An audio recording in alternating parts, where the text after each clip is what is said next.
From the heart of Dubai, where tomorrow is being built today, to the world. Welcome to the CTO Show with Mehmet. Here, we redefine technology and reimagine possibilities. With Mehmet, delve into the riveting realms of AI, cybersecurity, and digital technology.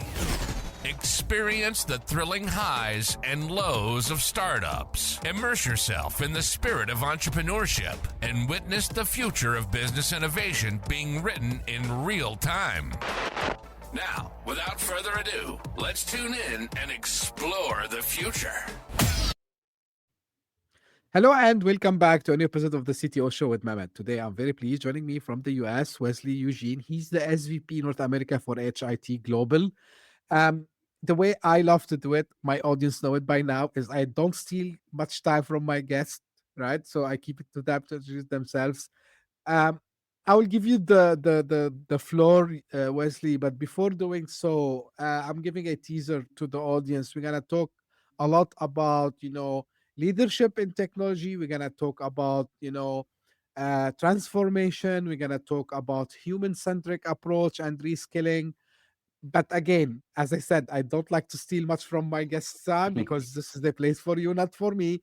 Without further ado, Wesley, tell us a little more about you, your background, your journey, and what you're currently up to, and then we're gonna start the discussion from there. Okay. Thank you so much, Mehmet. I'm excited to be on the show. A little bit about me. So yes, currently I'm SVP for HIT Global, and I should make it clear that HIT doesn't stand for any kind of violence. It's quite the opposite.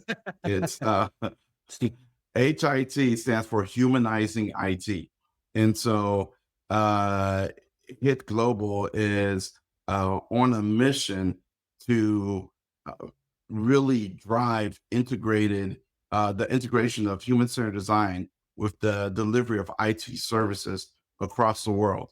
My partners in that business are Mark Basham, the former CEO of Axelos, which is the body who the certifying body who used to own ITIL before they sold it to a company called PeopleCert.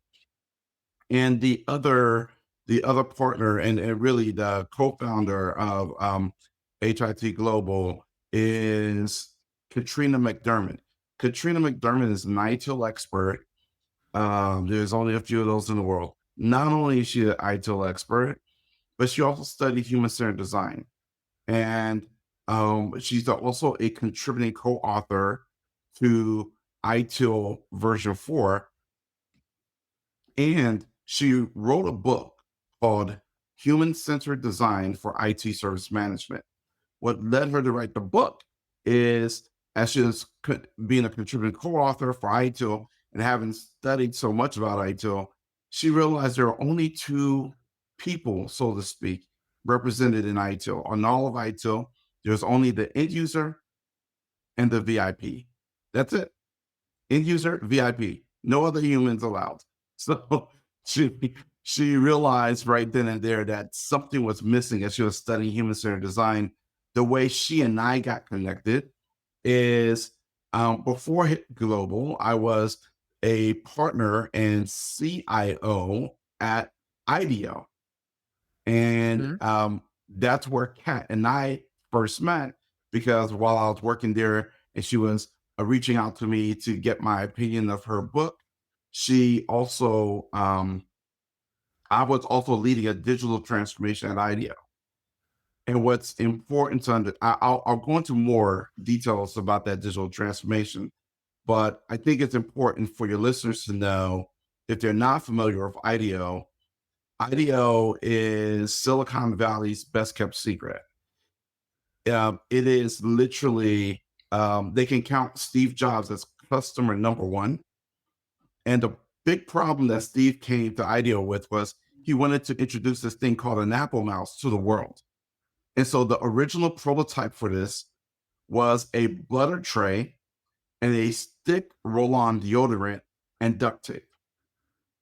It's from there that we continue to iterate, build rapidly, and design to ultimately have the innovation of the Apple mouse that we have today, among many other innovations that IDEO has done since. So it's an amazing environment to be a part of. And that's where Kat and I first met. And that's where I was leading digital transformation. But I'll pause. 'Cause I sense a question. Wesley, like you usually I prepare questions in my mind, but mentioning this, it made me make this. It's not a question, but it's kind of something that I would confess to people about, you know, the concept of design thinking and the whole thing, which you just gave a perfect example about the mouse, and then how you need to start like prototyping and take feedback, and then try to iterate until you come up with the perfect product, right? So this triggered me, like and I like when you said it's Silicon Valley's best kept secret. And it's funny because just today I was, trying to explain the same concept without mentioning the company name to group of people who were asking me like, okay, we're lost, we don't know how to start, like we want to build that big thing, and I was telling them, no, you should go and try to, come up with an MVP and then try to, uh, show it to people, take their feedback. But Right. anyway, um, I decided to start from this. I'm gonna go to the digital transformation and your experience, Wesley, but kind of maybe I'm not sure if it's only me or someone from my listeners would ask like why IT need to be humanized. Like when we talk about um technology, everyone thinks like, yeah, it's like let the machine do its job, like and you know why do we need to keep this human aspect of the IT, Wesley? I really love that question. I really deeply love that question. Um, because as I'm sitting with it right now, I have to admit, um, this need is a need that is time based. And what do I mean by that? I mean time in terms of era. Like this is where we are in the world today. When IT first, when as we first went into the technology revolution, internet, computing, all of that started to really have a boom cycle in the 80s. Um, IT was just magic, right? And so there was no need to humanize the machines at that point. The machines brought massive amounts of productivity to us in an exponential way, and that was fine. Um, what we've done to standardize the use of the machines is we doubled down on systems and we tripled down on processes. So much of what governs technology today is a very intense and rigorous framework of uh, sys- systems and process centric governance. And so when you step up from that, what you realize is that you can follow a process perfectly, but leave the person behind.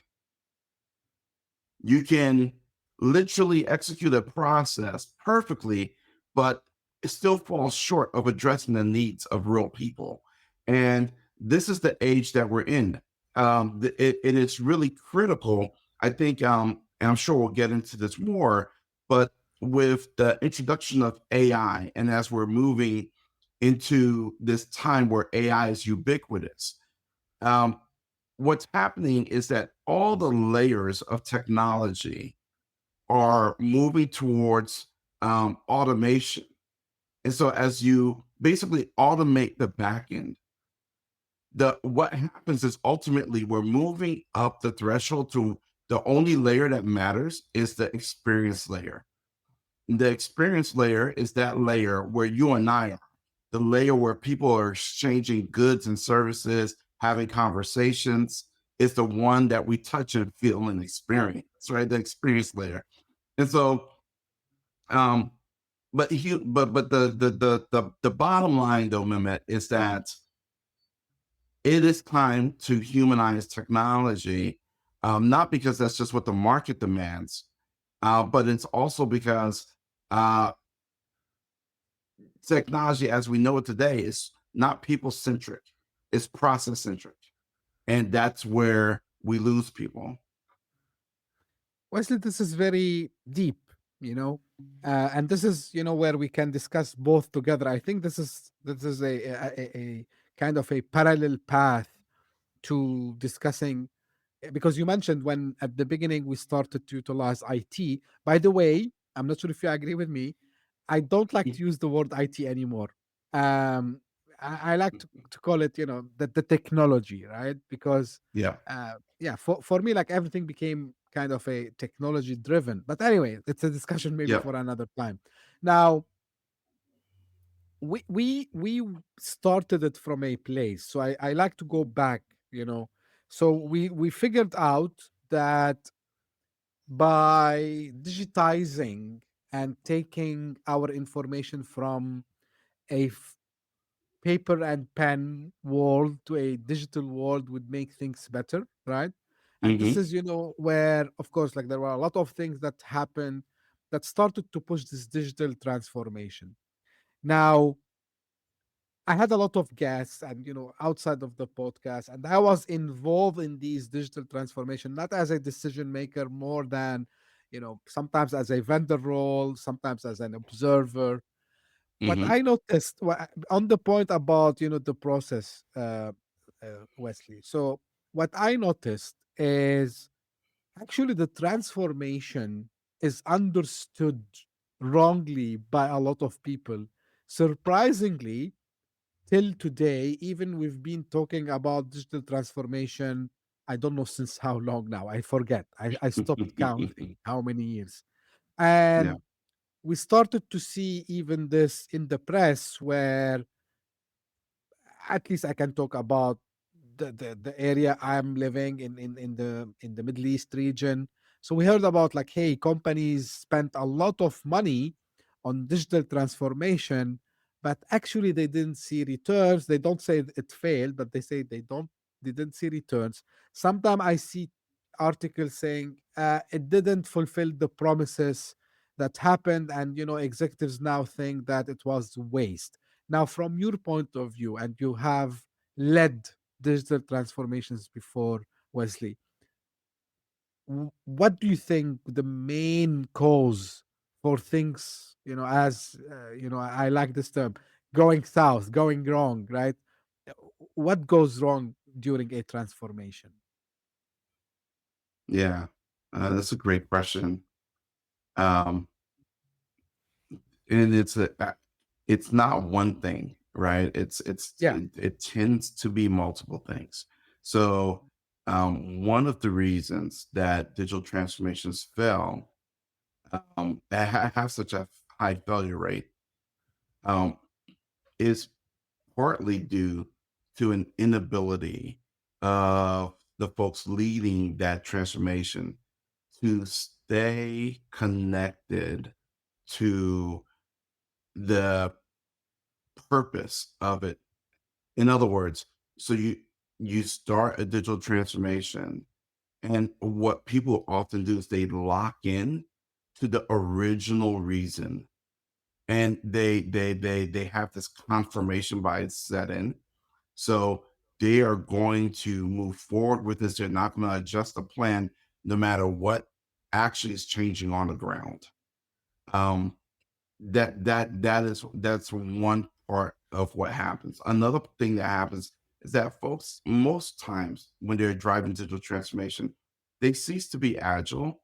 Like, don't get me wrong. I mean, they could be using Scrum, but they cease to have uh, an agility of thought, an agility of reason, and where that impacts things is as things are dynamic. We live in a very dynamic world, right?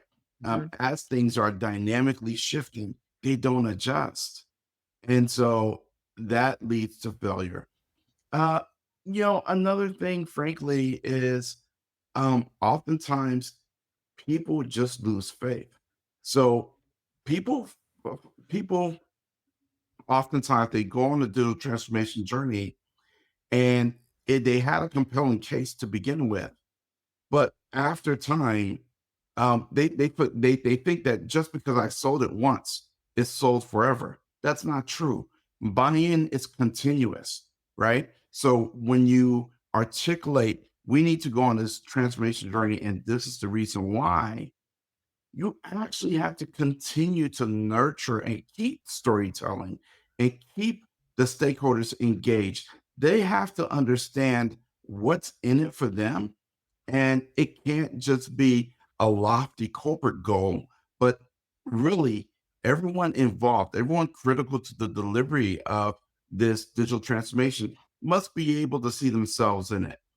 I like to, we've all heard the famous story of, many of us have, when John F. Kennedy was at the was touring the space center, and he encountered uh, a janitor who he encountered a man who was sweeping floors, and he asked the guy, "What is your job here?" And he said, "Sir, I'm here to put a man on the moon." This guy was able to connect his work, no matter how humble it may seem, to the ultimate mission of putting a man on the moon. That's true buy-in. And obviously, we are able to accomplish that goal. When we look at digital transformation, leaders oftentimes fail at achieving that amount, that kind of buy-in, where everyone understands what the mission is and their role in it, no matter how small, no matter how big, no matter how consequential, they all can see themselves in it. They're fully locked in. This is again very deep, Wesley. Now, let me ask you this as a follow up question. So, do you think this happens because sometimes we rush things? Because, and by the way, I have to confess also as well, and this is, we're gonna discuss AI. Do you think there is I'm not sure if FOMO, like fear of missing out, will be the right term to use here, but like for example, when I am an executive at a company and I see another company that they did fantastically well, you know, digital transformation that led them increasing their revenue, they became, a more, customer centric because of the technologies that they've implemented. And now I'm sitting here having envy maybe also as well, like, hey, I need to do what these guys have done. And I start to rush everyone in the company to say, hey guys, you know what, we need to do this digital transformation thing. Go and do your job. Do you think this is part of the issues that happened also because there was no proper planning?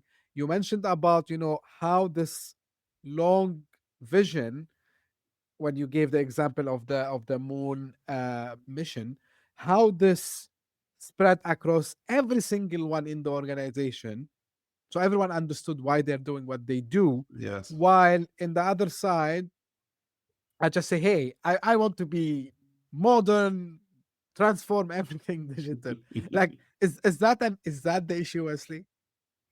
Yeah, in fact, so you Our remember part earlier of it. in that's definitely part of it, a big part. In fact, I would remind you, like earlier in the conversation, you said, "Hey, you know what? I really like to speak about technology, not IT." And by the way, we're in wild agreement on that. I think that's a proper frame. But I want to reframe this conversation around digital transformation as well. Sure. I think we often lose the entire game because we have forgotten it's truly a business transformation. Digital is just a means to an end, right? But it's a business transformation that we're actually undergoing, and we're modernizing how we meet our customers, our needs, and meet the needs of all the key stakeholders that are vital to this business. And so, I just mentioned that, Mehmet, because um, one of the biggest causes of digital transformation is when you're chasing the technology. I mean, I'm sure you've heard terms like, oh, yeah, we went on a cloud transformation. Really? You chase the cloud. That seemed to be a smart thing to do. Like, um, technology is amazing, but technology has, is, and I believe always will be a means to an end. And so, what is the outcome that you're truly seeking? And I believe those outcomes are experiences ultimately, right? Mhm. So, you need to have your experiences, whether you're looking at the experiences of your customers, your shareholders, whether you're looking at the experiences of your employees, or your suppliers, or your community, or your nation, your country. You need to be focused on the experiences that matter. And it's to those experiences you're delivering value. Your ability to enhance or elevate those differentiated experiences is what keeps people coming back to you. And the second you miss that, the second you focus more on the technology than the actual outcomes that you're delivering to these experiences, you've lost the ball game. Right. I need to clarify just one thing, Wesley. So the reason, and I like to hear your thoughts on this. Not related to digital transformation immediately, but related how other functions in the business looks to IT, right? Yeah. Um, maybe again, my personal experience probably affected somehow my points of view, even like this was, yes, 20 years ago. When I shifted to be in an IT department, what was hurting me, and even I started to see it even when I shifted it later. And I wrote a lot of posts about it back in the days on LinkedIn. I discussed it with a lot of people. Is that the Department of Technology, IT, call it whatever you want, is always seen like a function which, of course, it's a cost center, right? So it's like the place. Oh, these guys who ask for these fancy toys that cost the company a lot.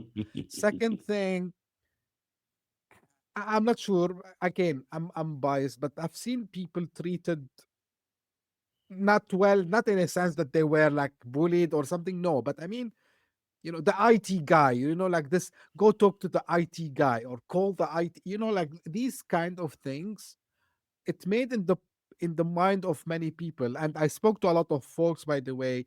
Maybe they don't express it because sometimes for different reasons, losing jobs, I don't know, they don't have the courage enough, but I had.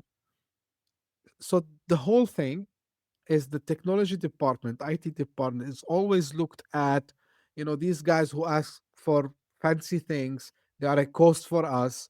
They are here just to fix things when then they are broken, right? Yeah.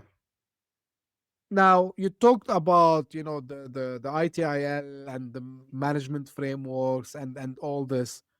In your opinion, why this happened, Wesley? Like while in my opinion, this, especially after the age of digital transformation started, it like this, the IT department should have been, the crown jewel for any organization. Because we started to see these articles coming out and saying, hey, like every next company now gonna be a software company. Starbucks, they Yes. don't brew coffee. Starbucks, they blah blah blah. And Airbnb, they are not a property company. They have a software that do this. But okay, fine, nice, I like it. But let's go and see how these guys are living their day to day life, how managers, executives in the IT department are living their lives. I would love to hear your thoughts about this. Yeah. There's a lot to unpack there. I would Please, yeah. say, it's interesting. So, um, one of the biggest misunderstandings in the world of business is that IT is a cost center. Hmm. That's one of the biggest misunderstandings ever. And the reason why I say it's a misunderstanding is because um, whenever I move to another company and I'm leading technology, I never criticize the leaders that came before me. You want to know why? No Yeah. matter how, yeah, no matter what state the technology is in, I believe that the technology department, as it's showing up, ultimately is taking the shape of the business. IT, in effect, the technology division, a component of any company, is an expression of the business's needs. Now, sometimes that's articulated well, sometimes it's not articulated very well. So there are nuances in how well the needs of the business are expressed in in that IT function. The reason why I say it's a misnomer to think of it as a cost center is because literally in the law of cause and effect, the IT department only exists because the business exists and is valuable. Mm-hmm. Well, without the business, the IT department would have no purpose. And the cost that the IT department carries are the receipts, an expression again of the needs of the business and the clients of the business that are codified. And so what happens is that oftentimes companies have technology leaders that are not very good storytellers. And so they're unable, they find a deficit in being able to connect the dots and say, because you needed to be able to deliver packages to your customers 3 times faster than your competitors, that resulted in us having to invest in more infrastructure that resulted in our capital expenses being X and our OpEx being Y. Mm-hmm. You need to be able to do this simple conversation.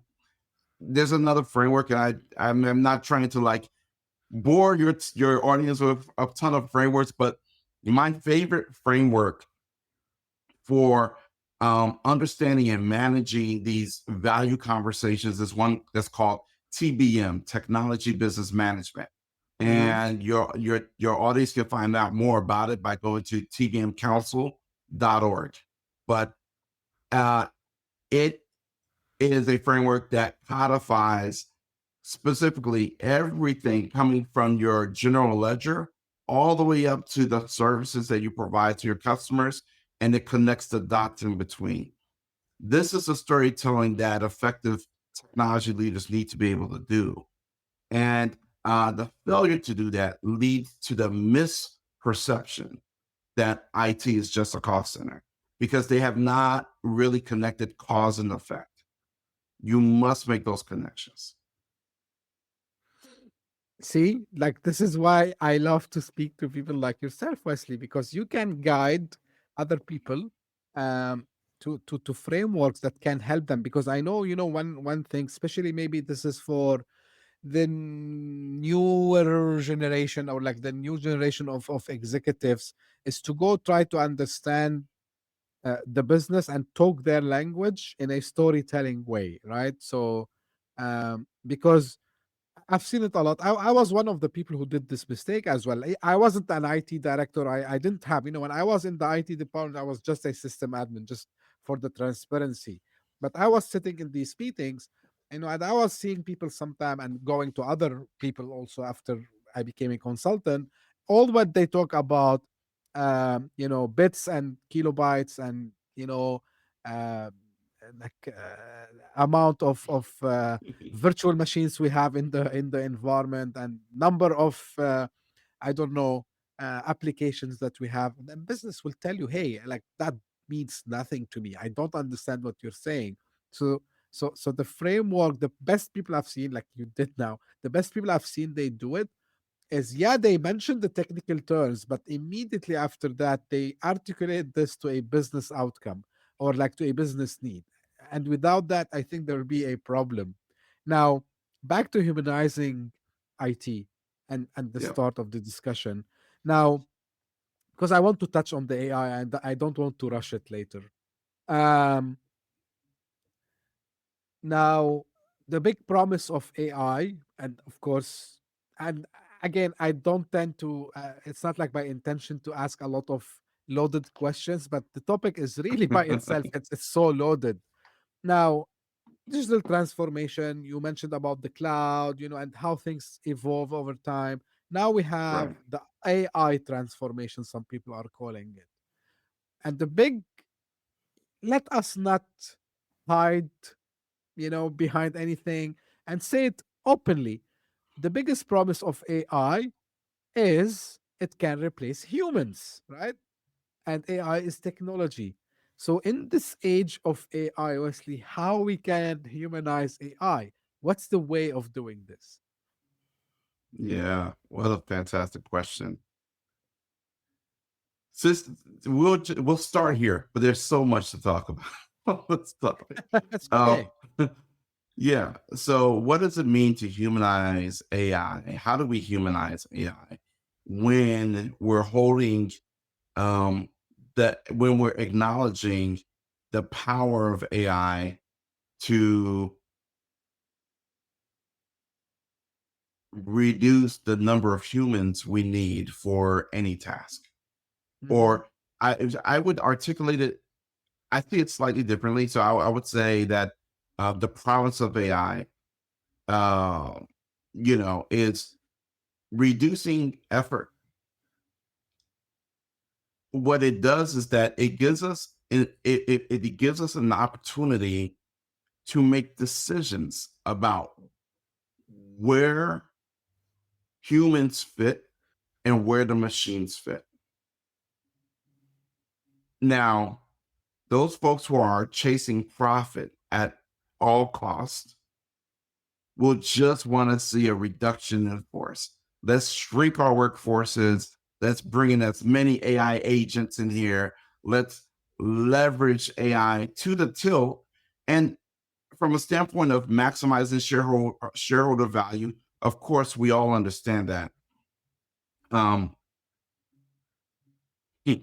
I'll start with humanizing AI, but there's so much to hear about it. So, how we humanize AI is we have to keep humans at the center, right? We I believe that technology that's not in service to humanity is vanity. Technology not in service of humanity is vanity and often leads to calamity. So I let's think about this for a second. When the Model T came out, it was a miraculous invention. Suddenly, we can move from horse and buggy. We could commute great distances faster. But the seatbelt wasn't invented for many, many, many years later. So, yes, we had this dramatic innovation, but we didn't have its regulation and consideration about the human cost that accompanies this innovation. So with this innovation, we ended up, frankly, with lots of folks who lost their lives in car accidents or motor vehicle accidents that didn't have to die, right? But we ended up paying a very human cost as we leaned into this innovation. And that story repeats itself over and over and over again. Whenever we're very excited about a new innovation, we tend to lose sight of the human costs and the human factors. We have the knowledge, the skills, and the ability to do things differently this time. It's a choice. We can choose that as we adopt AI, we do it in a human centered way, which means that we're not only focused on how AI can transform the experience, which it can do, which is really core to humanizing AI, is understanding how you are reshaping these experiences in a way that serves humans the best, right? So that's a component. But another component of really humanizing AI, under being human-centered in your approach, is keeping humans safe. Is how do I deploy AI in a way that I can trust what I'm seeing? It's not causing me to question reality. How can I tell what is true and what is false? Um, how can I deploy this technology in a way that is secure and it's not exploitative of humanity? All of these things are incredibly important. How do I leverage this technology to make better decisions that are inclusive of all of us and not just favoring some of us? When we think about how the LLMs, the large language models, are they trained in a way on the knowledge and all the wisdom across our entire world? Or are they heavily weighted and trained on data sets and information coming from the West? These are things we actually need if we're really embracing and adopting this technology in a human-centered way. We have to think about what's in the best interest of humanity, of humans. One more thing I'll add to this is it is not human-centered to deploy AI without an eye looking forward to without considering the possible cost and impact on our environment. We're in a rush to build massive data centers to increase compute. But where are those data centers going to reside? What communities will they reside? And will they be deployed and built in sustainable ways? Or will they have a devastating impact on our environment and just become the new big oil of our time? So these are things, when we say human centered, yes, we can talk specifically about here's an AI solution and how do I design this in a way that elevates human experiences, the experiences of the end users and all of that. That is key. That is very important. But really being human centered accounts for all those factors around prioritizing humans and in the best interest of humans over machines and over other considerations. Wesley, this is very important. And, you know, again, as a follow up thing about what you mentioned, I get you. And I'm big defender also of, you know, I like the technology, but also using it in the appropriate way and within the frameworks that for sure we don't hurt others. We have the inclusion and all this. Now, I don't like this phrase, but playing the devil advocate, um, Sure. a leader might say, "Yeah, Wesley, I hear you, but look, all these big giants, they're doing it. They're coming up with new things every day. They're finding use cases that other organizations are adopting it. And my biggest fear, if I don't implement it today and I just wait until I'm 100% sure, I might miss the train and these guys you know will take all the benefits, or very, a few things will be left for me as a company, of course. So it's kind of, again, fearing of missing out effect that's happening out there. Now, on the other side, one of the things which happened even before, and I've seen this, is like, about this discussion between regulations and speed of innovation. And someone might say, hey, like, whenever we try to regulate something too much, like, we're gonna stay behind. And like, there's a huge debate now about, for example, how Europe is way behind in this AI revolution because of all these tough regulations and tough standards that they have put. And people are, I'm not sure, I don't have statistics, but I see a lot of things that appear in my feed where entrepreneurs, even like some companies, they leave Europe, they go to the US or to other places in the world because they can innovate faster. So people might tell you, Wesley, I'm understanding you, but if I need to do this very slowly people will get into the first place in the race, and I will stay behind. How you answer them? I would say that the component of the Ferrari that enables it to go at the most fantastic speeds, the most important component is the brake. Bar. Most important component, right? And I know it's controversial to think about it that way, but it's inseparable, because without the ability to throttle your speed, you can't push as fast and as hard as you'd like to go. These things are there's a natural tension there. That tension is necessary for innovation. Innovation doesn't happen unrestrained. There's always constraints, right? There are always some constraints when you're looking at innovation. Um, and so I think that the folks who fear that like regulation and safeguards and guardrails slow them down, what they're making is they're articulating the case for recklessness, not innovation.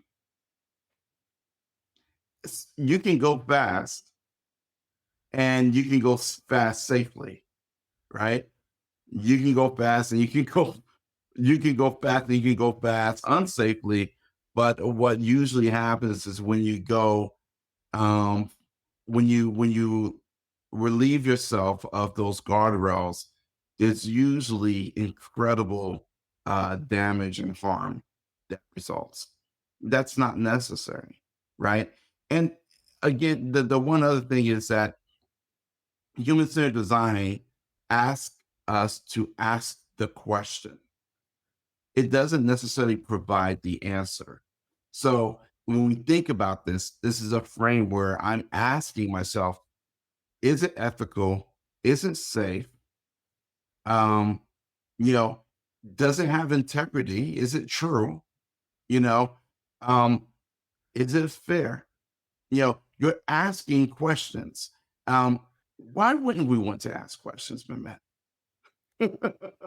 Why wouldn't any innovator not want to be curious?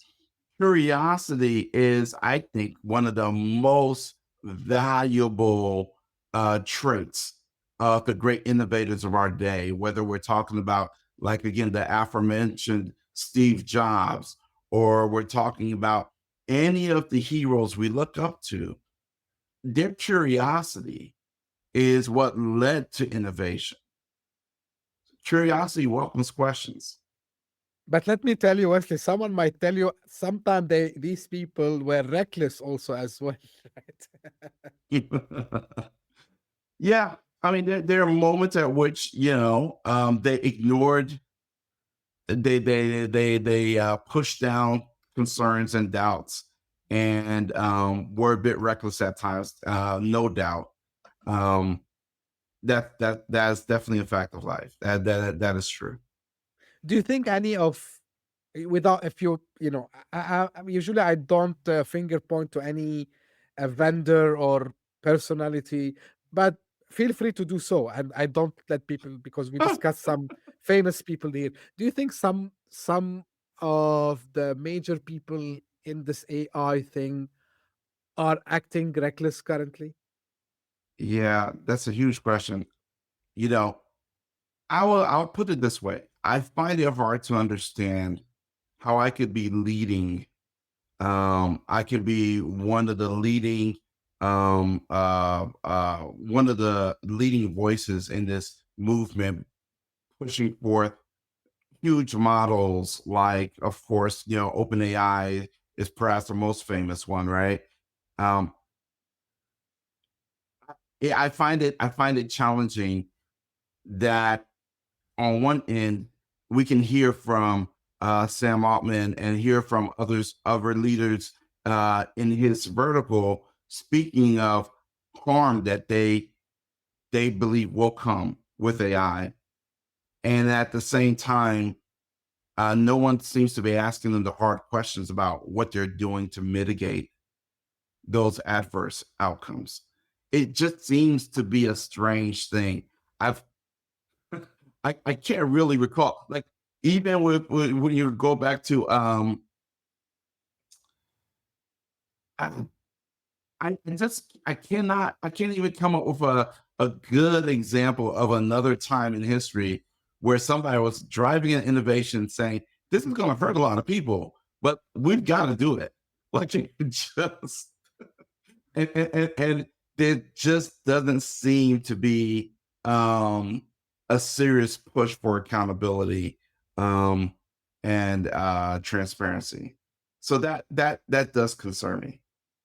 So to kind of circle back, and this is why now, and of course, I did the whole journey on purpose, so my audience try to understand where I'm coming from. I think the way you describe this and the loop that we did comes back to your point why we need to humanize IT and AI, of course, because um, I saw some interviews, not only with Sam Altman, with some other people, by the way. Yeah. Now, I have this kind of understanding, maybe I'm mistaken, I'm not sure, that because you mentioned the T model. So, the T model, the transformer model, which was a paper, funny enough, by DeepMind, part of Google, right? And it was sitting kind for quite some time. No one is doing anything. And here comes the team at OpenAI. They come up with something internally they start to work on. Now, my understanding, and I listened to multiple, famous figures in the space saying like it was like a decision of Sam Altman to go and open it to the world, right? So there was kind of a agreement that let's see, figure out how to make AI safer, how we control this, but he decided to go. And I think again, I'm not fan of anyone, guys. I'm just trying to say also facts that I heard, and we need to double check some of them. And this is why also like Elon Musk, he said, yeah, like this wasn't the agreement. It was supposed to be another way. But here what happened, and this is Wesley, again to the point I was asking you. So we saw like, for example, we can argue about Elon Musk, good guy, bad guy. I'm not into this. I'm not judging people. But I mean, one of his points that he was mentioning, like, yeah, we need to make it open source so people can see what's happening. But at the end of the day, he went and he started, working on AI and XAI. Ooh, like full speed. Google, they were like kind of waiting what would happen. And here you go, like Gemini and all the advancements in Gemini. And of course, other companies. And I think, I'm trying to link to the whole thing you mentioned about humanizing AI and technology, because I think, and it's not kind of a philosophical podcast, but I ask these questions for people to think about it. Sure. And maybe I want your opinion, Wesley, because it's a very nice discussion. So always we see whether it's Sam Altman or others, not to just specify the guy, like we need to do this, we need to reach AGI, like we are working on AGI, we are working on this, like we have to do this. And of course it's like kind of it's someone behind us to achieve something. but but actually, if in fact, like we could have continued our lives, maybe enhancing it bit by bit, similar to what we did before. Now, what I want to ask you, Wesley, what is, in your opinion, what really us as humans want to achieve from AI? Do we want it to become a superpower and us go sit, lay down somewhere on the beach and do nothing, or we want it as, and I like one of my guests recently, two of my guests recently, they call it a, not co-pilot, we don't want to use like other people's trademark things, Sure. co-worker or colleague, like a virtual colleague. How do you envision this in the enterprise and maybe in general? Yeah. Hmm. What do we want? Like, I mean, what's the What do ultimate we thing? want? What is the ultimate thing? So, since we're stepping into the philosophical side of it a little bit, I'll share. some of my personal take on this, right? Because it is interesting. This is perhaps the first technology where we actually have to sit with and articulate what does it even mean to be human? Yeah. What is the meaning of being human? What does it mean truly? Um, what does it what is consciousness? Like we keep saying that we're Oh. conscious beings. What does that mean when we have the technology that effectively emulates our behaviors in such human-like ways? And then what is another huge philosophical question is, how do we redefine work and value, right? Mhm. We are moving from an age, Mehmet, where work was defined by effort. We literally use terms like sweat equity. The amount of Mhm. effort I put into a thing, it denotes its value. But this technology exponentially decreases the amount of effort we need to put into something to create something of value. So, how do we even redefine or sit with what it means to work? Now, as far as how we use it, yes, I think AI as a help. As I think of AI as human augmentation, not human replacement, right? Mhm. Human augmentation, right? So me plus this, I can do more, right? Versus me being replaced by this. Um, that's the aspiration. But when we think about the power of this technology, listen, one of the most important councils meetings about AI was recently held. Guess by what governing body? Which? The the Vatican. The Oh. Vatican convened a council to reflect and review on the meaning of AI and how it will impact more humanity. And I don't think that's wrong. I This technology is pushing us to places where we're grappling with really huge philosophical questions as well. Um, in fact, when I think about AI, and I'll wrap up my perspective with this. It takes me back to like the original prompt engineer. So in Western culture, no matter what, like somebody's religious beliefs may be, we have the creation myth, the creation story, right? Where you literally had this being say, "Let there be light," and then there was light. Literally, that was the first prompt engineer, and it wasn't artificial intelligence; it was ancient intelligence, right? And so here we are now, in with the capabilities that mimic our own origin myths and stories, right? And so, with that kind of power, I believe comes a significant responsibility for us to do so in a human centered way. And really, at the end of the day, just like, I have a keyboard in front of me, right? So this is how we do input into our digital devices, their little keyboards and such. Um, AI is shifting how we manage with technology. So now we're speaking.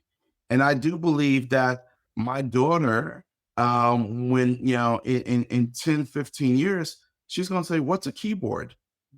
What's that? Like, she's going to be moving into a world where key- keyboards as inputs and things of that nature, mice as inputs, are irrelevant. That you think something, you speak it, you articulate it well, and that's how you build.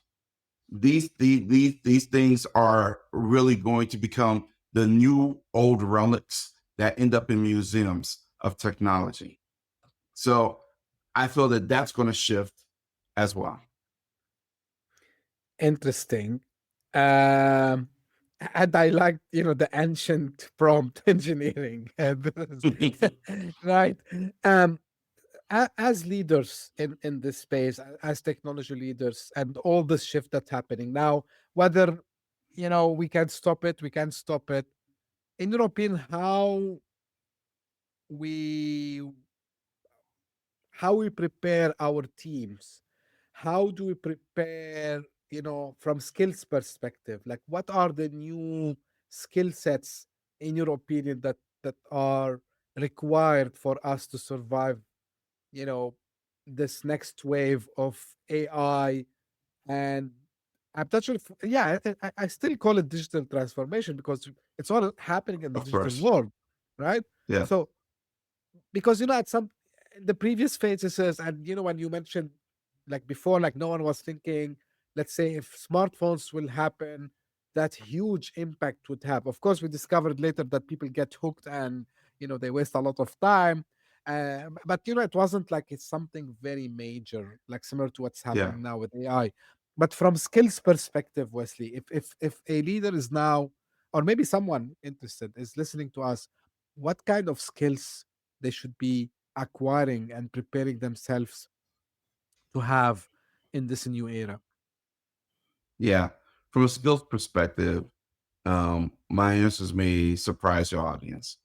Hmm. Like, the obvious things, and then I'll speak to the obvious first.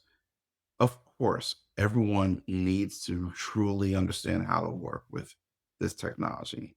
So this is not a moment to opt out of learning how to work with AI. You have to learn how to work with it. Um, I would encourage people to start really interrogating small language models, right? And doing experiments with everyday AI. Um, Folks should experiment with building new apps and doing all of these things. All of that said, I think the most critical skills now are really the skills we used to call soft, like leading with empathy. You know, Hmm. empathy as a skill set is not something that most people understand, but like when the experience layer is the only layer that truly matters. That's where the magic is happens. That's where value is being created. Empathy is what's going to differentiate the folks who win versus the folks who lose in the experience game. Your ability to empathize. Another thing that I think is really, really critical is the skill of storytelling. Again, people need to be able to, we're dealing with massive change. And when you're dealing with massive change, your ability from an experience lens to be able to empathize and tell stories where people can visualize themselves will differentiate you as well. But the thing that I would really encourage everybody to do is really lean in on their creativity. And for that, you might have to go analog. You might have to step away from all your screens and take a walk in the park. You might have to compete in your next Ironman, do your next marathon. Get analog. Walk away from these devices because that's where the greatest CPU ever gets activated. It's in those analog moments that your own human intelligence fires up the most. And then you could bring that creativity back to the digital world and truly innovate. Um, how I would describe this, you know, I think this is, should we call it back to basics?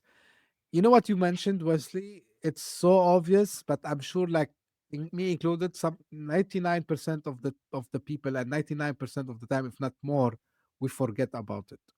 We forget that our brains actually are behind every single um invention that we get fascinated by, and we think, oh, like look how smart is the machine. By the way, I would make a confession. I'm not sure if this is will get me trouble, but When I speak especially to the younger generation, I tell them, guys, you know what? I don't call it artificial intelligence. And they ask me why. I say, how do you define intelligence? Right? Right? Mm, Because for me, what means to be an intelligent, right?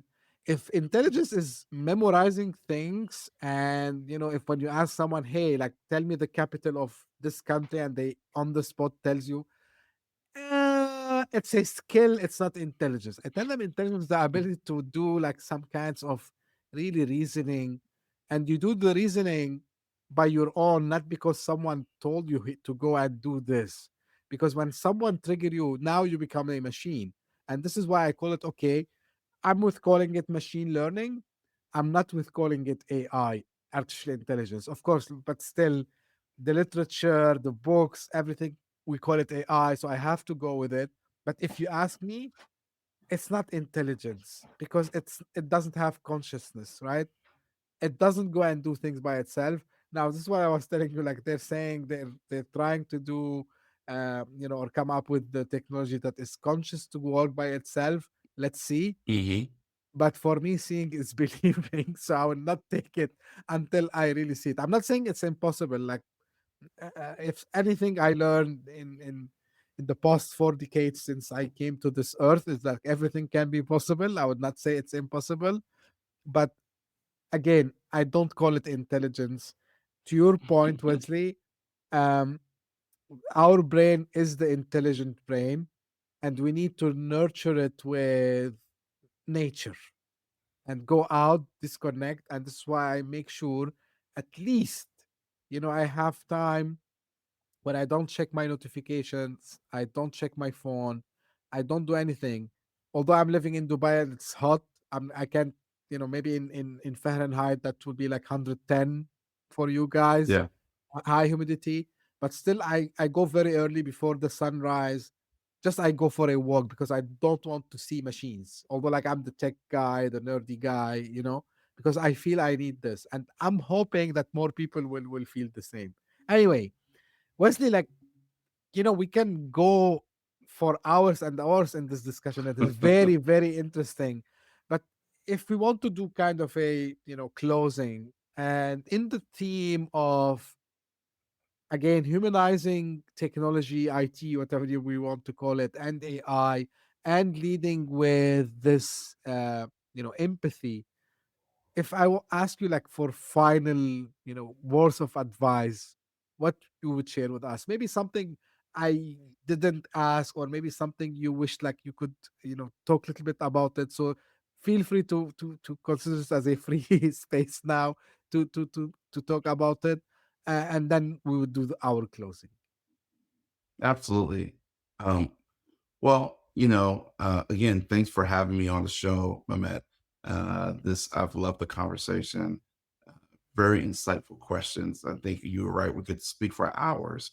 Um, it is really important. Like this is the first time in um, in our history where we're being pressed to the advance of technology is pressing us to ask very big questions about the future of work, about uh, you know how we define our own humanity, um, about what it means to deliver value, and design gives us the tools and a practice and a framework to really help us grapple with all of this. And so I would really invite your listeners to come over, check out Hit Global. That's uh, hitglobal.services is our site. And we have a humanizing AI training and certification that they can take so that they're actually putting more human-centered solutions out in the world. Um, and if they use the code WES10, WES 10, they get 10% off of that certification. But we have to educate ourselves. We have to ourselves. I would invite everyone to stay curious and I would love to be in conversation with them. So join me, connect to me on LinkedIn, It's very easy. It's Wesley Eugene. That's all you need to remember. The man with two first names, Wesley Eugene. And connect with me, mention the show. You can also book time with me on LinkedIn. And I'd love to be in conversation and explore collaborations with your audience. Thank you very much, Wesley, for this. And, first of all the links you mentioned, they will be available in the show notes. So if people are listening on their favorite podcasting app, they will find the links in the show notes, the website, your LinkedIn profile, so they can get in touch. And if, of course, they are watching this on YouTube, they will find that in the description. But what really, this discussion with you today, Wesley, and every time I speak with, I would call that, it's like people thinks, that technologists, kind of are like they are not humans, right? And I want people, they think, yeah, you're the guy who's behind the screen all the time. And one of the reasons, I'm happy that we had this discussion today, is to remind people, and this is why I love to do this podcast, that technology is not about, what some people want you to see, right? Technology is humanity, right? And can serve humanity. And the only way to serve humanity is to lead, you know, in a human way, similar to what you're doing, Wesley, because what you're doing is not just talking about it, you are educating, you know, people about it. And I think education, to your point, is very, very important, because this is a cornerstone how we can build on that and then make sure that everyone is on the same page. So we really can humanize technology and we can humanize AI. And I'm so glad that, you shared your precious time with me today to share your thoughts, which are thought provoking. I had, by the way, to shift a lot from the questions that I prepared. I confess this, because and this is one of the main reasons also why I love to have the podcast in this discussion format rather than just a pre-set up, I would call it, because we bring best of us when we speak spontaneously. And this is what me and Wesley we did today, by the way. Of course, we had like some points in our minds, but this was a spontaneous discussion. And thank you very, very much, Wesley, for sharing your knowledge. I advise you guys to connect with Wesley and follow what everything he's doing at Hit Global. You would not regret it. And this is how I end my show, my episodes. This is for the folks who might just discover this podcast now.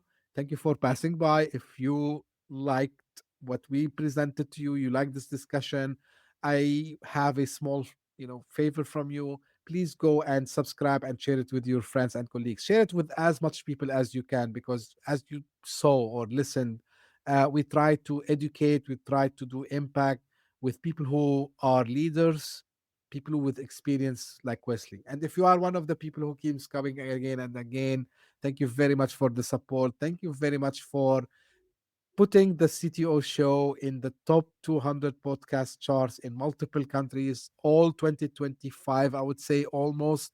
That can't happen without you guys. It's not me alone. It's because of my guests, of course, including you, Wesley, and including my audience. So thank you very, very much. And as I say always, stay tuned. We're going to have a new episode very soon. Thank you. Bye-bye. Hit that subscribe button, share the show with your tech-savvy friends and fellow entrepreneurs, and leave us a review on your favorite podcast app. Your support means the world to us.